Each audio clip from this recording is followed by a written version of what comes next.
Well, now this is interesting.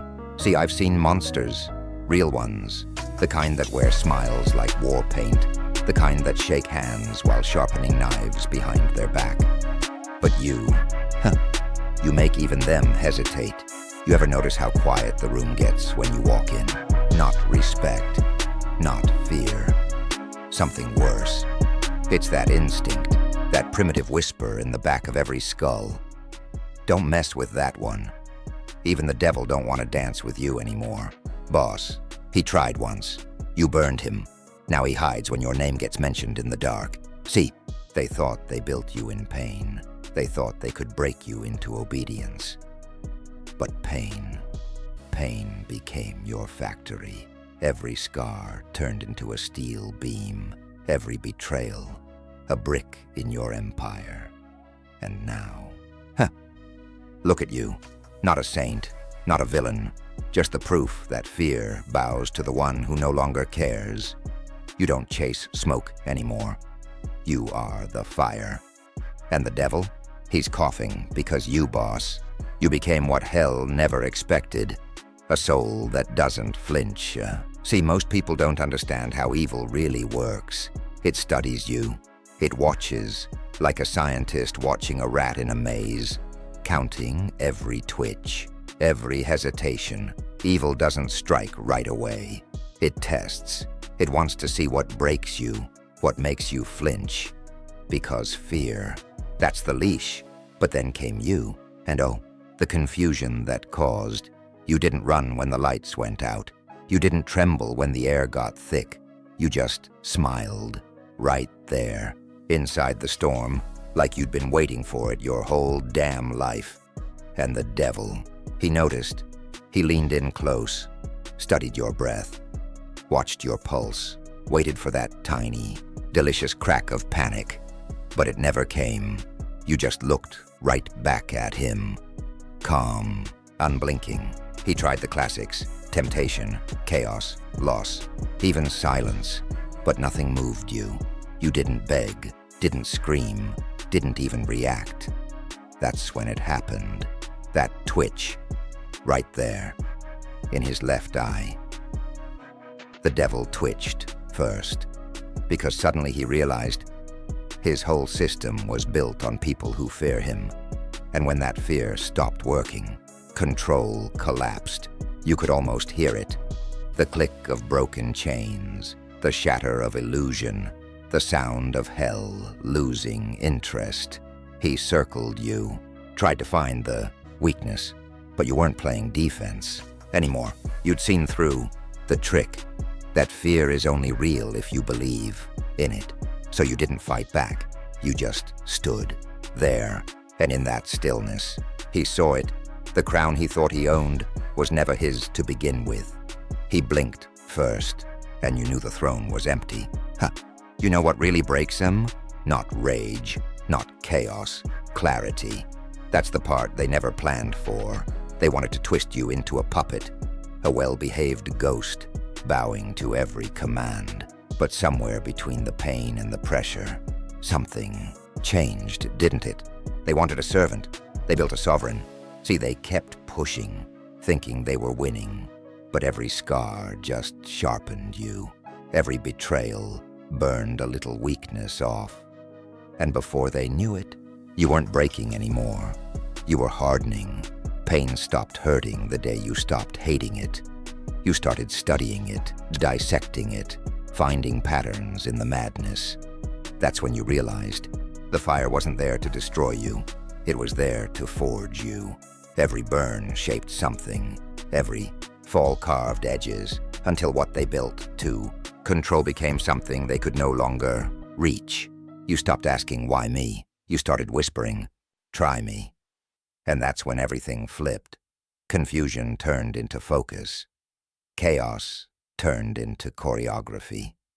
You began moving different, quiet, calculated, certain. You didn't need to prove anything anymore. You just knew. And that terrified them, because you weren't reacting now. You were observing. You saw how predictable they were, how loud fear made them, how desperate power really looks when it's slipping. They threw more noise at you, more lies, more traps. But your silence cut deeper than any scream. You weren't trying to win their game anymore. You became the rule book they didn't understand.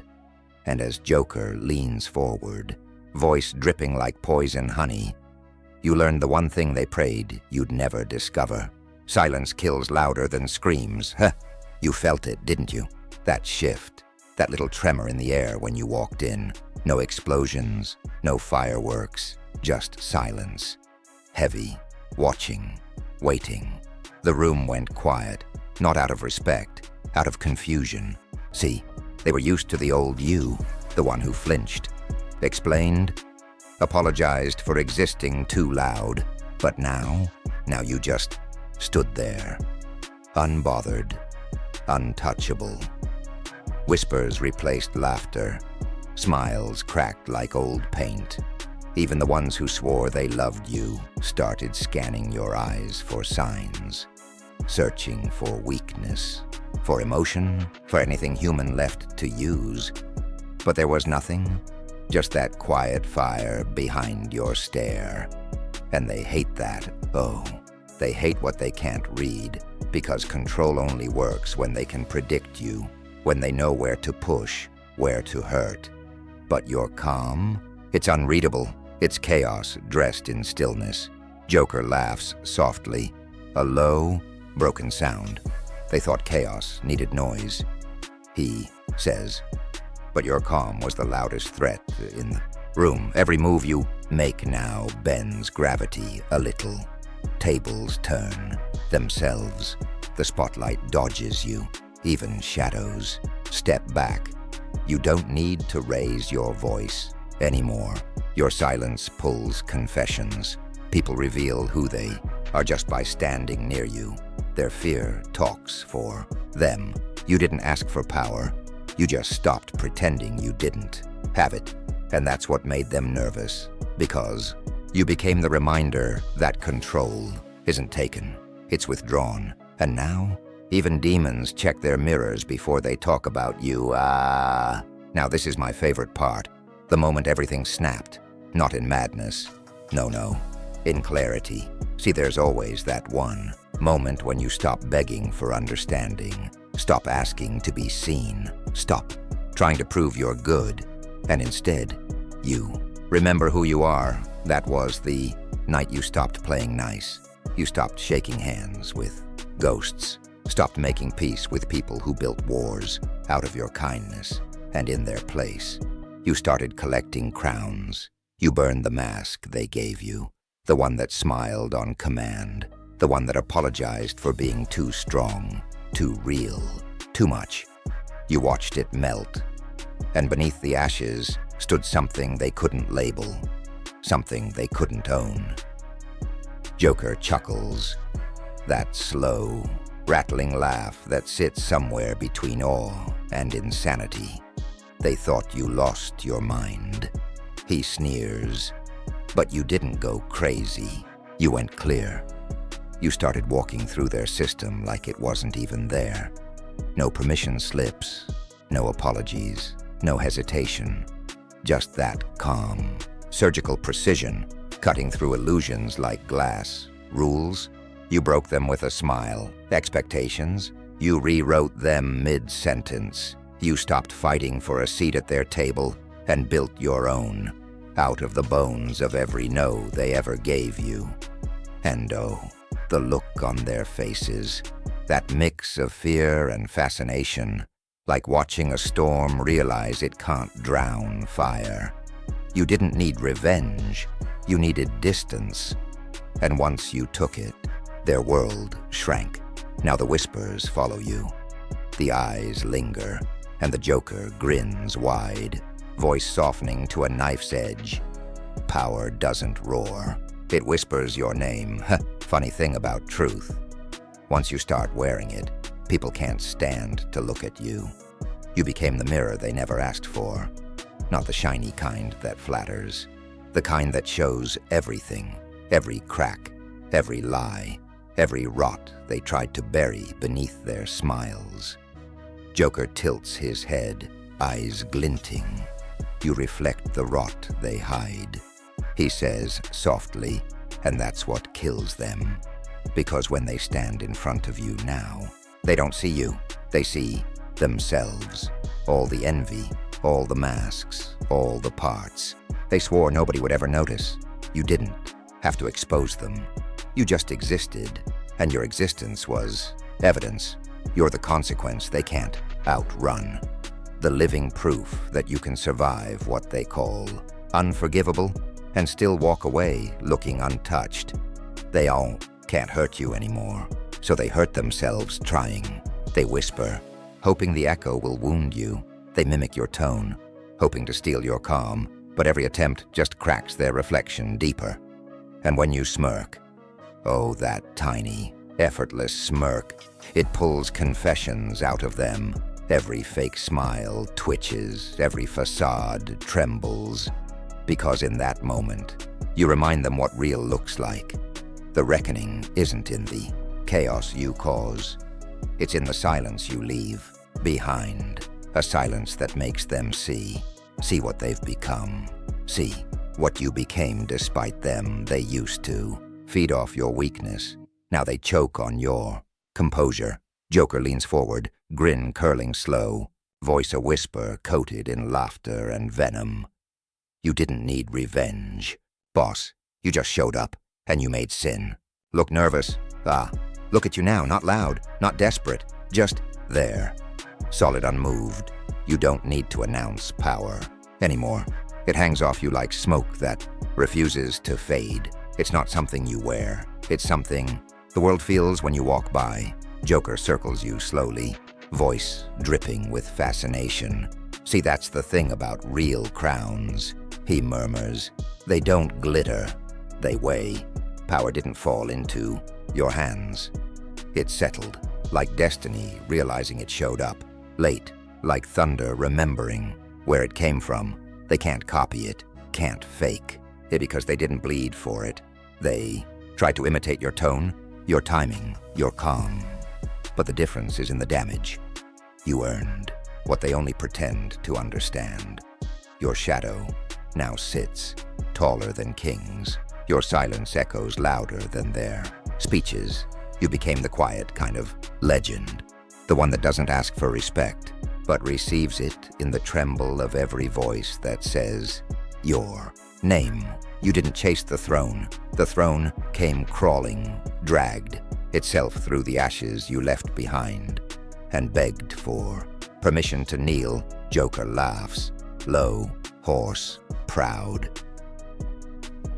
Because he knows what it means when the game ends, and you're still standing. No slogans, no noise, just gravity that bends toward you. They can't steal this crown, because it isn't gold, it's memory. It's scars turned into armor. It's nights that tried to kill you, but ended up making you unkillable. Joker tilts his head, smirking in that quiet awe only madness understands.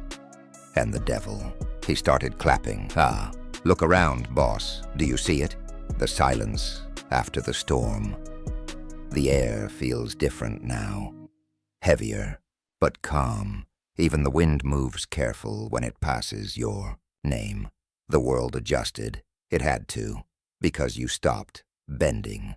You changed the temperature of every room you entered. You rewired what fear means. Once, it was their weapon. Now, it's your aura. Joker strolls through the aftermath like a storyteller walking through legend. Ash still glows on the ground. The night itself looks tired. Bowed down, whispering, finally. The monsters? They lost their purpose. They don't hunt anymore. They watch, because when you survived what they sent to end you, they realized you became the reason fear wears armor now.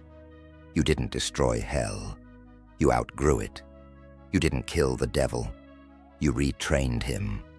Now he works for you, lighting cigars, guarding doors, taking notes. He doesn't whisper temptation anymore. He asks for instructions. That's what real power looks like. Not chaos, not fire. Command, effortless. Inevitable, earned. Joker's tone softens. Admiration tangled with something unholy. You scared the devil. Boss, he says, almost tender. But you didn't kill him. You educated him. Because when the world tried to burn you, you learned to walk on coals without flinching. When they buried you in silence, you made it your kingdom, and now that silence belongs to you. The ash has settled, the echoes have names, and everything that once stood above, looks up in awe. You didn't win by fighting harder. You won by refusing to kneel, and in that refusal, the whole system shifted. Joker grins, slow, crooked, reverent. The madness in his voice curls into a smirk of pride. You don't fear hell anymore, he says, tapping his temple like he's saluting royalty. Because you turned it into your office.